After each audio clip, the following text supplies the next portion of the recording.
Welcome to Python class. और आज हम बात कर रहे हैं, जस्ट रिवाइज कर रहे हैं मॉड्यूल्स के फंक्शंस को, कि हम मॉड्यूल्स में क्या क्या यूज करते हैं और कुछ टर्म्स जो हमने अभी आपको एक्सप्लेन नहीं किए हैं उनके बारे में बताएंगे। राइट। पहली बात, मॉड्यूल्स के अंदर कौन कौन से टर्म यूज कर रहे हैं। लाइब्रेरी पैकेज यूज कर रहे हैं, स्ट्रक्चर ऑफ पाइथन मॉड्यूल्स कर रहे हैं, रैंडम मॉड्यूल्स, मैथ मॉड्यूल्स को हम एक्सप्लेन करेंगे जो इनबिल्ट मॉड्यूल्स होते हैं। तीन way to import the modules, तीन अलग अलग तरीके हैं मॉड्यूल्स को इंपोर्ट करने के। नेम स्पेस, नेम रेजोल्यूशन, आपने अपना ओन मॉड्यूल्स बनाया रखा है, आपने इम्प्लीमेंट भी करके दिखाया था हमने लास्ट वीडियो में। और मेन जो हमारा नेम वेरिएबल यूज करना है मेन के अंदर, वो क्यों यूज करना है, कहाँ यूज करना है। राइट। अब पहली बात आती है मॉड्यूल्स की। Modules is a collection of function, classes and variables, ये सबको पता है। ये normal function dot P Y से एक्सटेंड होता है। इनबिल्ट मॉड्यूल्स आपके हो जाते हैं मैथ, और आप अपना खुद का मॉड्यूल भी बना सकते हो।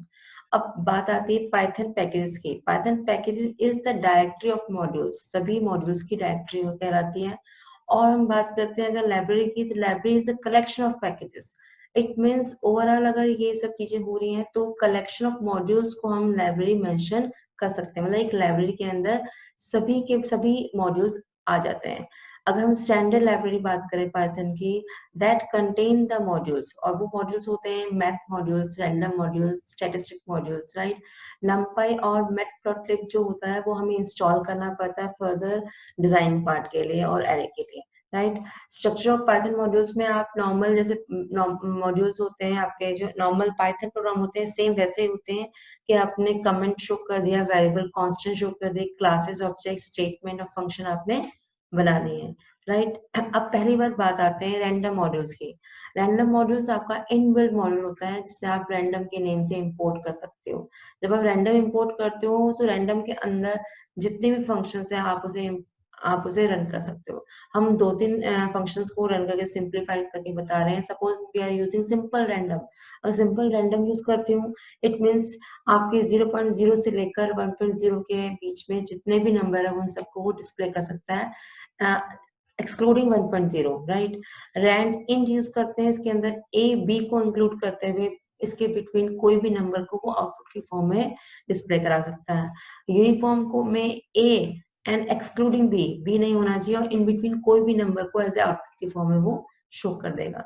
रैंडम मतलब ये होता है कि रैंडमली जब भी आप एग्जीक्यूट कर रहे हो तब कोई ना कोई नंबर आपका in between that number execute करेगा और डिस्प्ले कर देगा। राइट। आपका हर बार जब रैंडम नंबर एग्जीक्यूट कराते हो वो सेम नंबर भी रन कर सकता है और डिफरेंट नंबर भी रन कर सकता है।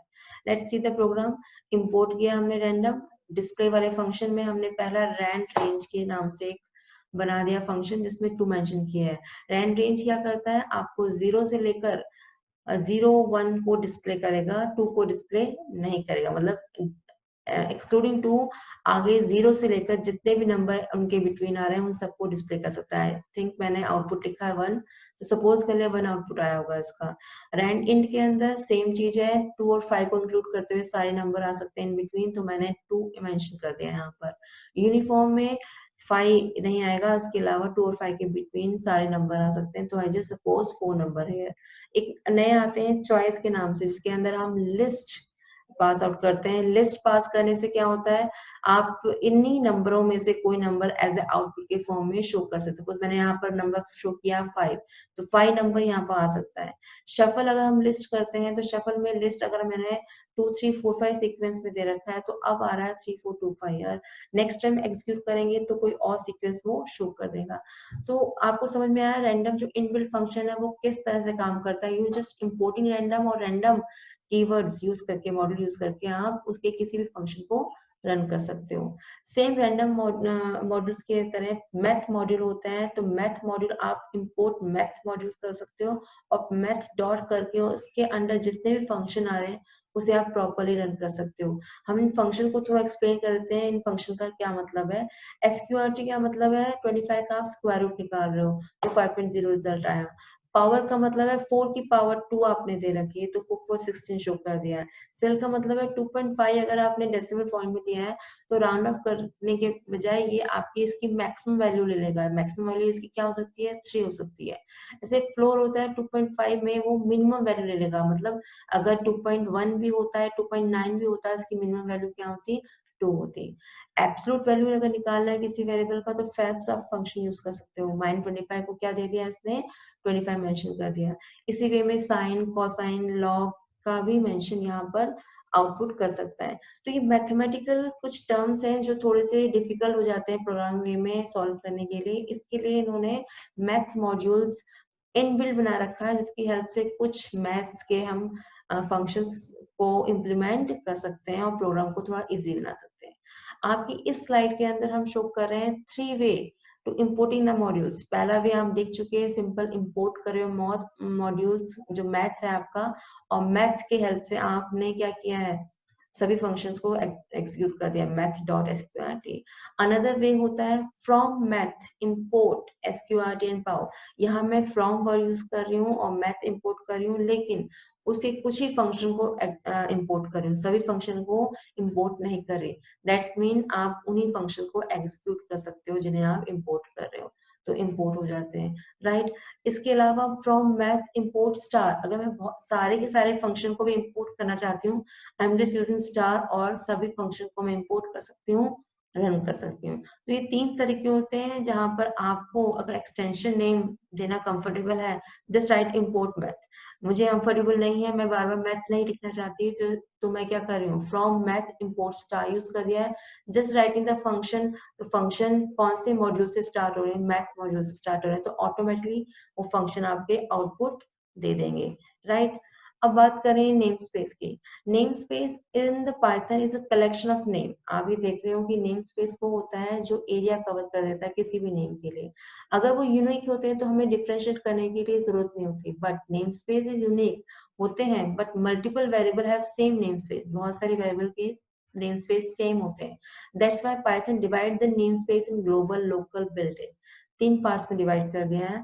अगर हम कहते हैं बिल्ड इन नेम स्पेस है तो उनके अपने कीवर्ड्स की फॉर्म में वो नंबर होंगे। सपोज प्रिंट और आईडी हमारा एक नेम स्पेस हो गया जो बिल्ड इन होता है। अगर वो ग्लोबल क्रिएटेड है तो वो मॉड्यूल्स के नेम स्पेस के फॉर्म में हो सकते हैं। अगर वो लोकल फंक्शन है तो लोकल पाइथन नेम स्पेस के फॉर्म में हो सकते हैं।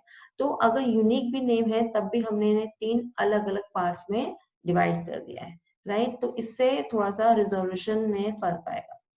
अब हम बात कर रहे हैं resolving scope of name by एलईजीबी।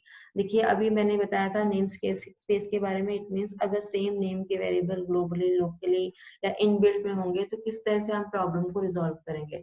सबसे पहली चीज ये हम बात कर चुके हैं कि ग्लोबल और लोकल वेरिएबल में अगर नेम हो तो पहले वो लोकल में सर्च करता है वेरिएबल का नेम, और अगर वो वहां वेरिएबल नहीं मिलता तो ग्लोबली वो उसे कैच कर लेता है, और ग्लोबली भी वो वेरिएबल नहीं मिलता है तो वो एरर शो कर देगा, in this variable is not defined here, right. Second method होता है आपका कि अगर आप कीवर्ड्स के थ्रू मेंशन करें, suppose you are using global A here and writing A15 now, अब इसे क्या एक को वो मेंशन कर देगा जो इनबिल्ट फंक्शन के थ्रू मैंने इसे डिक्लेयर किया, मींस 15 डिक्लेयर किया। नाउ फाइनली ए की वैल्यू क्या होगी, हर जगह 15 ही होगी। तो ये जो हमारा आपका ग्लोबल वेरिएबल का प्रॉब्लम्स आती है कि कौन सा आउटपुट आएगा, that will resolve using the LEGV rule. Local आपका आएगा, इनक्लोज आएगा, ग्लोबल आएगा और बिल्ड फंक्शन के थ्रू आएगा।